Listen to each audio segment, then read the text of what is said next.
Hello, good morning बच्चों। आज हम लोग क्लास 12 का एक चैप्टर पढ़ेंगे। क्लास 12 का मैथ का एक चैप्टर पढ़ेंगे, डिटर्मिनेंट्स। क्या पढ़ेंगे? डिटर्मिनेंट्स। क्लास 12 का चैप्टर नंबर 4 है डिटर्मिनेंट्स, जिसको हम हिंदी में बोलते हैं सारणी। क्या बोलते हैं? सारणी। ठीक है। तो डिटर्मिनेंट्स चैप्टर क्या होते हैं, इसको जानने से पहले, इसको पढ़ने से पहले हमको क्या पढ़ना पड़ेगा? थोड़ा सा देखिए, पढ़ाई क्या होता है ना, कोई भी पढ़ाई हो, फिजिक्स हो, केमिस्ट्री हो, बायो हो, इकोनॉमिक्स हो, हिस्ट्री हो, कोई भी पढ़ाई या कोई भी चैप्टर एक दूसरे से कनेक्टेड रहते हैं। ठीक है। ठीक उसी प्रकार डिटर्मिनेंट जो है किससे कनेक्टेड है? मैट्रिक्स से। किससे कनेक्टेड है? मैट्रिक्स से। आइए, ज्यादा तो नहीं, थोड़ा सा मैट्रिक्स की ओर हम लोग चलते हैं। मैट्रिक्स क्या होते हैं ये आज जानेंगे। उसके बाद डिटर्मिनेंट्स क्या होते हैं, खुद पे खुद आ जाएगा डिटर्मिनेंट्स क्या होता है। ठीक है। मैट्रिक्स बच्चों क्या होता है कि किसी भी चीजों को, ध्यान दीजिएगा, किसी भी चीजों को रिप्रेजेंट करने का एक मैट्रिक्स जो है तरीका है। ठीक है। किसी भी चीजों को मैट्रिक्स क्या है? रिप्रेजेंट करने का एक तरीका है। जैसे अगर हमारे पास दो लीनियर इक्वेशन दिया हुआ है, ये लीनियर इक्वेशन फर्स्ट और ये लीनियर इक्वेशन 2। ठीक है। ये दो अलजेब्रिक इक्वेशन दिया हुआ है, समझा गया? तो दो अलजेब्रिक इक्वेशन को मैट्रिक्स के फॉर्म में हम किस तरह से ले सकते हैं बताइए। ध्यान दीजिएगा, अगर हमारे पास दो अलजेब्रिक इक्वेशन है, उसको हम मैट्रिक्स के फॉर्म में इस तरह से लिख सकते हैं, जिसे x का कोफिशिएंट क्या है? a1, y का कोफिशिएंट क्या है? b1। फिर नीचे इक्वेशन 2 में x का कोफिशिएंट क्या है?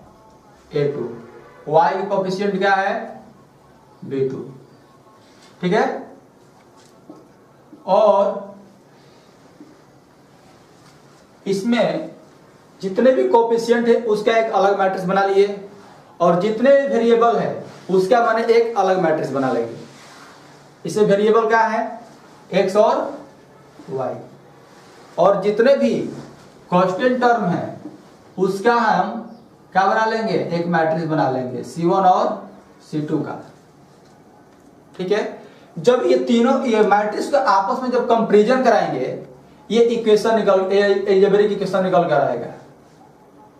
ये जब मैट्रिक्स को आपस में कंपैरिजन कराएंगे, इस मैट्रिक्स को आपस में कंपैरिजन कराएंगे, तो ये दो अलजेब्रिक इक्वेशन निकल के हमारे पास आ जाएगा। ठीक है। तो इससे क्या पता चलता है कि कोई भी अलजेब्रिक इक्वेशन को मैट्रिक्स के फॉर्म में रिप्रेजेंट किया जा सकता है। ठीक है। और इस अलजेब्रिक इक्वेशन को बनाने के लिए आपने कहीं ना कहीं क्लास 10 में अलजेब्रिक इक्वेशन को आपने कहीं ना कहीं क्लास 10 में बनाए होंगे। इसमें x और y को का वैल्यू आप कहीं ना कहीं निकाले होंगे। ठीक है। x और y के वैल्यू आप कहीं ना कहीं इसको किए होंगे, निकाले होंगे। ठीक है। तो वो x और y के वैल्यू क्या होंगे? x के वैल्यू 1 होंगे या 2 होंगे, y के वैल्यू 1 होंगे, 2 होंगे, 3 होंगे, इनफिनाइट होंगे। उसके लिए एक रिलेशन बना था। उसके लिए क्या बना था? एक रिलेशन बना था। ठीक है। और रिलेशन क्या है? ध्यान दीजिए, a1 by a2 not equal to b1 by b2। ये रिलेशन आपने 10 क्लास में पढ़े होंगे। ये अलजेब्रिक इक्वेशन यदि इस रिलेशन को फॉलो करता है, यदि इस टर्म को फॉलो करता है, तो कहेंगे इस अलजेब्रिक इक्वेशन का जो वैल्यू होंगे, कैसे वैल्यू होंगे? ध्यान दीजिएगा, यूनिक वैल्यू होंगे। कैसे वैल्यू होंगे? यूनिक वैल्यू होंगे। ठीक है। और बच्चों, हिंदी मीडियम वाले बच्चों ध्यान देंगे, इसको वो क्या बोलते हैं? अद्वितीय हल। अद्वितीय हल। ठीक है। तो जब a1 by a2 not equal to b1 by b2 हो तो किसको फॉलो करता है? इसका जो सॉल्यूशन होगा किस टाइप के होगा? यूनिक वैल्यू होगा, यूनिक सॉल्यूशन होगा। कैसे होगा? यूनिक सॉल्यूशन होगा। ठीक है। यूनिक सॉल्यूशन का मतलब क्या होता है सर? यूनिक सॉल्यूशन का मतलब होता है कि x का सिर्फ एक वैल्यू आएंगे और y के सिर्फ एक ही वैल्यू आएंगे, उसी को बोलते हैं यूनिक सॉल्यूशन। आप कोई 10 क्लास में इक्वेशन बनाए होंगे, x और y के वैल्यू 2 आते होंगे, कभी कभी 3 आ जाते होंगे। ठीक है, समझा गया?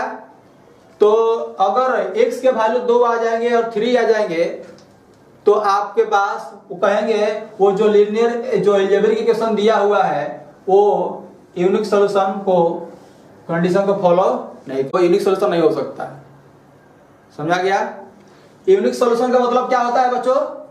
अगर मान लीजिए कुछ देर के लिए इसको हम क्रॉस मल्टीप्लाई कराएं, जैसे a1 b2 not equal to, फिर इसको हम आपस में क्रॉस मल्टीप्लाई कराएं तो क्या हो जाएगा? a2 b1। ठीक है। कुछ समय के लिए a1 b2 अगर इसको हम इधर लाएंगे तो क्या हो जाएंगे? ये माइनस में आ जाएंगे a2 b1। ठीक है। और नॉट इक्वल टू कैसे क्या बच जाएगा? 0। ठीक है, इधर क्या बच जाएगा? 0। तो ध्यान दीजिए बच्चों, ये वो टर्म है, ये वही टर्म है a1 b2 minus a2 b1, ये वही टर्म है जो ये बताता है कि इस अलजेब्रिक इक्वेशन का यूनिक सॉल्यूशन होगा या नहीं होगा। ठीक है। तो कहेंगे, जैसे बताएंगे कि और इस मैट्रिक्स का बताइए, इस मैट्रिक्स का यूनिक सॉल्यूशन होंगे या नहीं होंगे? तो कौन सा टर्म तय करेगा? ये वाला टर्म तय करेगा, a1 b2 minus a2 b1। अगर इसका वैल्यू 0 के बराबर नहीं आता है, अगर इसका value a1 b2 minus a2 b1 not equal to 0 यानी 0 के बराबर नहीं आएगा तो हम कहेंगे ये जो मैट्रिक्स का, इस मैट्रिक्स का जो सॉल्यूशन होंगे, कैसे सॉल्यूशन होंगे? यूनिक सॉल्यूशन होंगे। ठीक है, क्योंकि जो मैट्रिक्स बना हुआ है ये दो अलजेब्रिक इक्वेशन से, जो दो अलजेब्रिक इक्वेशन से तो ही मिलकर बनी हुई है। तो ये जो टर्म क्या कहलाएंगे? डिटरमिनेंट कहलाएंगे। ये टर्म क्या कहलाएंगे? डिटरमिनेंट। किस मैट्रिक्स का? इस मैट्रिक्स का। ठीक है, इस मैट्रिक्स का ये जो नंबर है ये क्या कहलाएगा? डिटरमिनेंट। समझ आ गया? जैसे एक और मैट्रिक्स लेते हैं समझाने के लिए आपको। जैसे बच्चों मान लो हमारे पास एक मैट्रिक्स है, एक मैट्रिक्स लेते हैं 2 3 1 6। ठीक है, ये मैट्रिक्स कहां से आए होंगे? ठीक है, ये मैट्रिक्स कहां से आए होंगे? इस मैट्रिक्स का कोई ना कोई अलजेब्रिक इक्वेशन रहा होगा, दो लीनियर इक्वेशन रहे होंगे। बताइए, ये इस मैट्रिक्स को बनाने के लिए इस मैट्रिक्स आया कहां से? कहीं ना कहीं इस मैट्रिक्स के पहले दो अलजेब्रिक इक्वेशन हुआ रहा होगा, तभी तो ये मैट्रिक्स के फॉर्म आया है। क्या रहा होगा सर इक्वेशन हो? तो ध्यान दीजिएगा, तो 2x प्लस ये क्या हो जाएंगे? 3y इक्वल टू समथिंग, कुछ मान लीजिए नहीं दिया हुआ तो, अगर मान लीजिए नहीं दिया है तो इक्वल टू नहीं दिया है तो कुछ मान सकते हैं अपने से 6। फिर सर इसके लिए क्या होगा? इसके लिए हो जाएगा 1x plus 6y equal to something कुछ भी 7। ठीक है, ये दो लीनियर इक्वेशन, ये दो अलजेब्रिक इक्वेशन से ही क्या बना हुआ है? मैट्रिक्स बना हुआ है। ठीक है, इस दो अलजेब्रिक इक्वेशन को आप सॉल्यूशन निकालना जानते होंगे। इसके लिए आप रिलेशन पढ़ा था a1 by a2 not equal to b1 by b2। अगर ये कंडीशन आता है तो कहेंगे कैसा सॉल्यूशन होगा? इस इक्वेशन का कैसे सॉल्यूशन होंगे? यूनिक सॉल्यूशन होंगे। ठीक है, तो अगर यदि मान लीजिए कि अगर इस दो लीनियर इक्वेशन का हमारे पास सॉल्यूशन चाहिए, यूनिक सॉल्यूशन, कैसा सॉल्यूशन? यूनिक सॉल्यूशन, तो किस कंडीशन का फॉलो करेगा? ये किस कंडीशन फॉलो को करेगा? तो कहेंगे किस कंडीशन को फॉलो करेगा? a1 b2 माइनस क्या हो जाएंगे, A1 B2 minus A2 B1 ये हो जाएंगे। ठीक है, नॉट इक्वल टू 0। यदि ये मैट्रिक्स इस कंडीशन को फॉलो करेगा तो हम क्या कहेंगे, इस मैट्रिक्स का कैसे सॉल्यूशन होंगे, यूनिक सॉल्यूशन होंगे। और ये उसको हिंदी में क्या बोलते हैं, कैसा हल होंगे, अद्वितीय हल होंगे। ठीक है, जैसे मान लीजिए इस मैट्रिक्स का हमने डिटर्मिनेंट निकाला, इस मैट्रिक्स का हमने चेक किया यूनिक सॉल्यूशन होंगे कि नहीं होंगे। तो क्या करेंगे, 6 में 2 से मल्टीप्लाई कराएंगे। ठीक है, माइनस 3 में 1 से क्या करेंगे, मल्टीप्लाई कराएंगे। ठीक है, ध्यान दीजिएगा बच्चों, 6 2 जा 12, 3 1 जा 3, 12 13 जाएगा, कितना बचेगा जी। तो जो 9 है क्या 0 के बराबर है, तो कहेंगे 9 0 के बराबर नहीं है। तो बताओ इस मैट्रिक्स का सॉल्यूशन जो होंगे, अर्थात इस दो इक्वेशन का जो सॉल्यूशन होंगे कैसे होंगे, यूनिक सॉल्यूशन होंगे। कैसे सॉल्यूशन होंगे, यूनिक सॉल्यूशन होंगे। ठीक है, तो हम कहेंगे ये कौन सा टर्म है जो तय किया कि यूनिक सॉल्यूशन होंगे नहीं होंगे। ये वही टर्म है।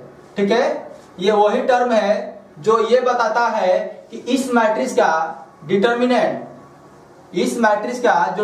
होंगे 0 के बराबर होंगे या नहीं होंगे।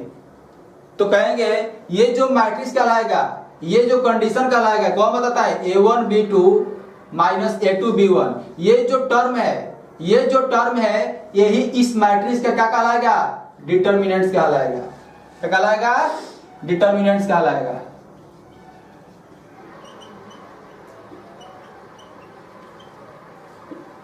ये जो टर्म है इस मैट्रिक्स का क्या कहलाएगा, डिटर्मिनेंट कहलाएगा, क्योंकि वही टर्म है जो ये बताता है इस मैट्रिक्स का यूनिक सॉल्यूशन होंगे या नहीं होंगे।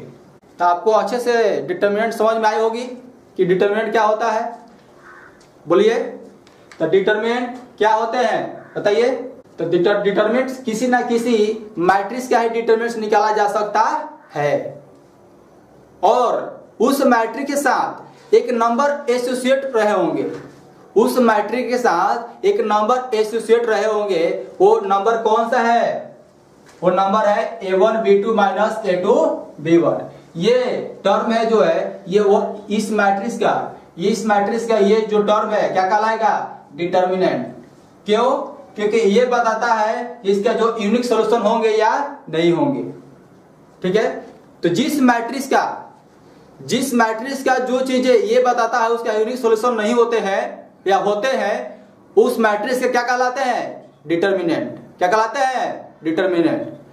अब डिटर्मिनेंट समझ में आ गया अच्छे से। किसी भी दो लीनियर इक्वेशन या किसी भी एल्जेब्रिक इक्वेशन को एक मैट्रिक्स के फॉर्म में लिखा जा सकता है, और उस मैट्रिक्स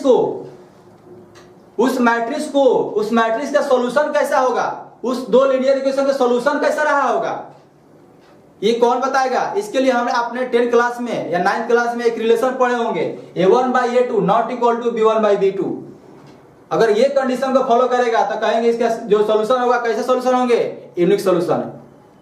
कैसे सॉल्यूशन होंगे, यूनिक सॉल्यूशन। इसको कुछ देर के लिए हम लोग क्या किए थे, A1 B2, ठीक है, और इसको A2 B1 और A1 B2 minus A2 B1 not equal to 0। यदि ये मैट्रिक्स अगर यदि इस कंडीशन इस टर्म को फॉलो करेगा तो कहेंगे ये जो टर्म है, ये टर्म क्या बताता है कि A1 B2 minus A2 B1 किसके बराबर नहीं आना चाहिए, 0 के बराबर। यदि 0 के बराबर आ जाएगा तो कहेंगे ये यूनिक सॉल्यूशन नहीं होंगे। यदि यूनिक सॉल्यूशन नहीं होंगे तो इस मैट्रिक्स का ये डिटर्मिनेंट नहीं कहलाएंगे। डिटर्मिनेंट समझिए क्या होता है। तो ये जो टर्म है इस मैट्रिक्स से क्या कहलाएंगे, डिटर्मिनेंट। क्यों सर, क्योंकि ये बताता है कि इस मैट्रिक्स का यूनिक सॉल्यूशन होंगे या नहीं होंगे। समझा गया। जैसे एग्जांपल के लिए माने हमने एक मैट्रिक्स ले लिया, A बराबर कोई मैट्रिक्स दिया हुआ है, ठीक है, 2 3 1 6। ठीक है। ये मैट्रिक्स कैसे आया होगा सर? ये मैट्रिक्स के लिए कहीं ना कहीं पीछे दो इक्वेशन रहा होगा। जितने भी आप मैट्रिक्स में पढ़े होंगे, ए बराबर बी बराबर सी बराबर, आपके बुक में डायरेक्ट मैट्रिक्स जो दिया रहता है उसके पहले कहीं ना कहीं किसी न किसी इक्वेशन से ही निकाला गया है। समझा यार? तो इस मैट्रिक्स के लिए सर इक्वेशन क्या रहा होगा? तो हमने कहा कि 2x plus 3y equal to 6, 1x plus 6y equal to 7। अब जब इसको अभी पता है कि जितने भी वेरिएबल का जो कोफिशिएंट होते हैं उसके लिए एक अलग मैट्रिक्स बनाते हैं, ठीक है, और जितने वेरिएबल होते हैं उसके लिए एक अलग मैट्रिक्स बनाते हैं, और जितने भी इसमें कांस्टेंट टर्म होते हैं उसके लिए एक अलग मैट्रिक्स बनाते हैं। जब ये तीनों का आपस में जब कंपैरिजन कराइएगा तो ये दो अलजेब्रिक इक्वेशन निकल के आ जाएगा। तो इससे क्या पता चलता है कि किसी भी 2 या 3 अलजेब्रिक इक्वेशन दिया हुआ है, 4 अलजेब्रिक इक्वेशन दिया हुआ हो तो उसको मैट्रिक्स के फॉर्म में आसानी से लिख सकते हैं, ठीक है। अगर यदि वो मैट्रिक्स ये कंडीशन को फॉलो करेगा तो कहेंगे उस मैट्रिक्स के कैसे सॉल्यूशन होंगे? यूनिक सॉल्यूशन होंगे। ये जो टर्म बताया, क्योंकि यही टर्म बताया ना कि इसका यूनिक सॉल्यूशन होगा कि नहीं होगा, तो ये टर्म क्या कहलाएगा? इस मैट्रिक्स का ये जो टर्म क्या कहलाएगा? डिटर्मिनेंट, ठीक है। ठीक उसी टाइप के अब बताइए कि इस मैट्रिक्स का डिटर्मिनेंट क्या कहलाएगा? कौन सा कहलाएगा?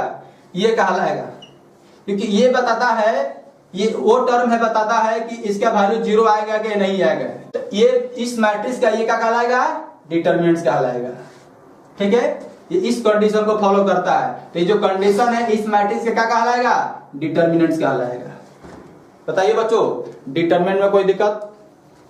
यदि फिर भी आपको कोई डिटर्मिनेंट में कोई दिक्कत आती है, देखिए एक्सरसाइज, इसके बाद हम लोग एक्सरसाइज 4.1 करेंगे, ठीक है। इसके जो नेक्स्ट वीडियो होंगे एक्सरसाइज 4.1 का वीडियो अपलोड होगा जल्द से, ठीक है।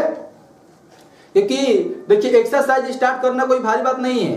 एक्सरसाइज स्टार्ट करने से पहले कोई भी 4 चैप्टर हो, 3 चैप्टर हो, अभी बताएं इसके पीछे फिजिक्स हो, केमिस्ट्री हो, कोई भी हो चैप्टर हो, बताइए।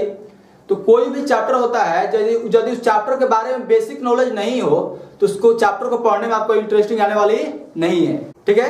तो इसलिए बेसिक नॉलेज होना जरूरी है। डिटर्मिनेंट सर क्या होता है, कहां से आता है, एक चीज ध्यान रखिएगा, आपको पकड़ में आ गया होगा कि डिटर्मिनेंट हमेशा मैट्रिक्स का ही होता है। ध्यान दे बच्चों, डिटर्मिनेंट हमेशा किसका होता है? मैट्रिक्स का ही डिटर्मिनेंट होता है, ठीक है। हमेशा किसका डिटर्मिनेंट बनता है? मैट्रिक्स का ही डिटर्मिनेंट बनाया जाता है। समझा गया? तो आगे अलग अलग ऑर्डर मैट्रिक्स के लिए हम लोग अलग अलग डिटर्मिनेंट पढ़ेंगे। ध्यान रखिएगा, अभी बता रहे हैं एक कोटि के लिए आव्यूह का सारणी, ध्यान दीजिएगा। अभी बताए हैं कि डिटर्मिनेंट जो होते हैं हमेशा किसके बनते हैं? मैट्रिक्स का डिटर्मिनेंट बनाया जाता है, ठीक है। लेकिन किस मैट्रिक्स का? मैट्रिक्स भी आपने बहुत टाइप के पढ़े होंगे, आइडेंटिटी मैट्रिक्स, जीरो मैट्रिक्स पढ़े होंगे, रो मैट्रिक्स पढ़े होंगे ना, जिसमें क्या बोलते हैं? रो मैट्रिक्स किसको बोलते हैं? जिसमें कॉलम की संख्या 1, रो की संख्या 1 क्या बोलते हैं? कॉलम मैट्रिक्स या रो मैट्रिक्स को बोलते हैं, बताइए। और ये पढ़े होंगे, उसमें एक आया होगा स्क्वायर मैट्रिक्स। क्या आया होगा? स्क्वायर मैट्रिक्स, जिसको बोलते हैं हिंदी में हम लोग वर्ग आव्यूह। क्या बोलते हैं? वर्ग आव्यूह। तो वर्ग आव्यूह क्या होते हैं? स्क्वायर मैट्रिक्स क्या होते हैं सर? तो जिस मैट्रिक्स का रो और कॉलम की संख्या समान हो उसे क्या बोलते हैं? Square matrix. ध्यान रखिएगा, डिटर्मिनेंट हमेशा किसका बनाना संभव है? मैट्रिक्स के। हम तो ये चीज आपको बता दिए कि डिटर्मिनेंट जो होता है हमेशा मैट्रिक्स का ही बनाया जाता है, कोई दिक्कत? लेकिन किस मैट्रिक्स का? मैट्रिक्स भी बहुत टाइप के होते हैं, तो आप बताइएगा, कोई पूछेगा तो बताइएगा कि स्क्वायर मैट्रिक्स का। किस मैट्रिक्स का? स्क्वायर मैट्रिक्स का। स्क्वायर मैट्रिक्स क्या होते हैं सर? जिसमें रो की संख्या और कॉलम की संख्या इक्वल हो उसे क्या बोलते हैं? स्क्वायर मैट्रिक्स, ठीक है। तो हमेशा स्क्वायर मैट्रिक्स का ही डिटरमिनेंट बनाया जाता है, ठीक है। तो जैसे हमने ले लिया A इक्वल टू, जिसे मान लीजिए 5, ठीक है। इस मैट्रिक्स का क्या बनाना है? हमको डिटरमिनेंट बनाना है। क्या बनाना है? डिटरमिनेंट बनाना है। तो इस मैट्रिक्स का डिटरमिनेंट कैसे निकालेंगे सर? तो सबसे पहले इस मैट्रिक्स का डिटरमिनेंट निकालने के लिए ये मैट्रिक्स के ऊपर डिटरमिनेंट का सिंबल लगा देंगे। ध्यान दीजिएगा, ये जो सिंबल है किसका सिंबल है? डिटरमिनेंट का। तो किसका हम डिटरमिनेंट निकाले जा रहे हैं? ए मैट्रिक्स का। तो ए के ऊपर क्या लगा देंगे? डिटरमिनेंट का साइन लगा देंगे, और इसको मैट्रिक्स का साइन हटाकर काची का साइन लगा देंगे? डिटरमिनेंट का।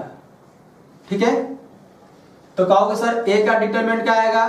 तो ए का डिटरमिनेंट, ध्यान दीजिएगा, यदि मैट्रिक्स ऑर्डर जो होता है उस मैट्रिक्स का 1/1 होता है, ठीक है, इस मैट्रिक्स का ऑर्डर कितना है? 1/1, तो उस मैट्रिक्स का जो डिटरमिनेंट होता है वो वही रह जाता है। ठीक है, समझा गया? ठीक है, कोई दिक्कत? कहोगे देखिए थोड़ा सा दिक्कत इसको लिखने में होगा, तो आप लोग इसको स्क्रीनशॉट ले लेंगे और कॉपी पर नोट कर लेंगे। ठीक है, कोई दिक्कत? 2 कोटि के मैट्रिक्स रहेगा तो उसका डिटरमिनेंट कैसे निकाला जाएगा? यदि 2 कोटि का अवयव रहेगा तो उसका डिटरमिनेंट कैसे निकाला जाएगा? बताइए। उसका डिटरमिनेंट, यदि मान लीजिए 2/2 का हमारे पास कोई मैट्रिक्स दिया हुआ है, ठीक है, उसका डिटरमिनेंट कैसे निकाला जाएगा बच्चों? जैसे मान लो 4 2 1 3, ठीक है, ये B बराबर कोई मैट्रिक्स दिया हुआ है। तो B बराबर मैट्रिक्स दिया हुआ है तो B का डिटरमिनेंट क्या होगा? तो सबसे पहले B बराबर मैट्रिक्स दिया है तो B का डिटरमिनेंट निकालेंगे, तो B के ऊपर क्या सिंबल लगा देंगे? डिटरमिनेंट्स का। और ये कैसे निकालते हैं बच्चों? अभी हमने सीखा है, पहले इसको डिटरमिनेंट के साइन का अंदर रखेंगे, 4 2 1 3, ठीक है। इसको डिटरमिनेंट कैसे निकालते हैं? क्या करते हैं? ऐसे क्रॉस मल्टीप्लाई करते हैं ना, तो 4 3 जा ऐसे करते हैं ना, बताइए। 4 3 जा 12, इसमें 4 और 3 से मल्टीप्लाई करते हैं और 2 और 1 में मल्टीप्लाई करते हैं और इसको आपस में घटा देते हैं। अभी ना पढ़े हैं a1 b2 minus a2 b1, तो कितना आया?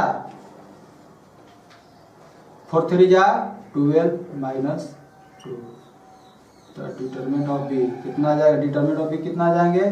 10। ठीक है, ये हो जाएगा आपके पास 2/2 का मैट्रिक्स का डिटरमिनेंट। समझा गया? तो मैट्रिक्स बी का जब डिटरमिनेंट निकाला तो कितना आ गया? 10। तो क्या कहलाएगा? ये 10 है, इस मैट्रिक्स का क्या कहलाएगा? इस मैट्रिक्स का क्या कहलाएगा? ये 10 डिटरमिनेंट कहलाएगा। ठीक है सर, यदि मान लीजिए सर कि अगर 3/3 का हो तो 3 कोटि के अवयव का सारणी, अगर मान लीजिए यहां पर सर कहोगे 3/3 का मैट्रिक्स हो तो ध्यान दीजिएगा, 3/3 लेके समझा दे रहे हैं। ये मान लो ए बराबर कोई मैट्रिक्स दिया हुआ है जो कितना बाई कितना का मैट्रिक्स था? 2/2 का। और ये बताए हैं कि जो डिटरमिनेंट निकाला जाता है मैट्रिक्स क्या निकाला जाता है, लेकिन किस मैट्रिक्स का निकाला जाता है बताइए? तो स्क्वायर मैट्रिक्स का ही हमेशा डिटरमिनेंट निकाला जाता है। स्क्वायर मैट्रिक्स क्या होते हैं? ध्यान दो, जिससे हो जाएगा स्क्वायर मैट्रिक्स क्या होते हैं? 1/1, 2/2, 3/3, 4/4। ध्यान दीजिएगा, हम लोगों को जो क्लास 12th में जो लास्टली पढ़ना है 3/3 तक ही पढ़ना है। तो आप पूछोगे सर 4/4 का भी होता है मैट्रिक्स? जी हाँ। 5/5 का भी होता है? जी हाँ। n ऑर्डर ऑफ मैट्रिक्स होते हैं, n कोटि के ऑर्डर के मैट्रिक्स होते हैं, ध्यान रखिएगा। 100/100 के भी होते हैं, ठीक है, 100/100 के भी होते हैं। तो लेकिन हम लोग का जो क्लास 12th में जो पढ़ना है मैट्रिक्स या डिटरमिनेंट्स, वो अधिक से अधिक किस ऑर्डर तक पढ़ना है? 3/3 तक।